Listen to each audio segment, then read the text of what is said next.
నెల సెప్టెంబర్ 28న హైదరాబాద్కు వస్తున్న గౌరవ రాష్ట్రపతి పర్యటన ఏర్పాట్లను పకడ్బందీగా చేపట్టాలని హైదరాబాద్ జిల్లా కలెక్టర్ అనుదీప్ దురిశెట్టి అధికారులను సూచించారు.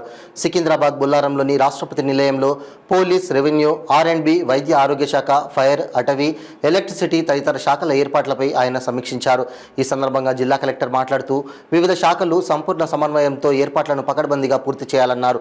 ఎలాంటి ఇబ్బందులు కలగకుండా, ట్రాఫిక్ సమస్యలు ఉత్పన్నం కాకుండా భద్రతా ఏర్పాట్లు, శాంతి భద్రతలు, ట్రాఫిక్ బందోబస్తు ఏర్పాటు చేయాలని పోలీసు, ట్రాఫిక్ శాఖ అధికారులను, అదేవిధంగా తగినన్ని అగ్నిమాపక పరికరాలను, సేవలను అందుబాటులో ఉంచాలని అగ్నిమాపక శాఖను, అవసరమైన వైద్య ఏర్పాట్లు చేయాలని ఆరోగ్య శాఖను, పటిష్ట బారిబేండింగ్ ఏర్పాటు చేయాలని ఆర్&బి అధికారులను ఆదేశించారు. అనంతరం జిల్లా కలెక్టర్ రాష్ట్రపతి నిలయంలో ఏర్పాటు చేసిన 8 రాష్ట్రాలకు సంబంధించిన స్టాళ్లను, మరో 4 ఫుడ్, మీడియా సెంటర్, ఇతర స్టాళ్లను పరిశీలించారు.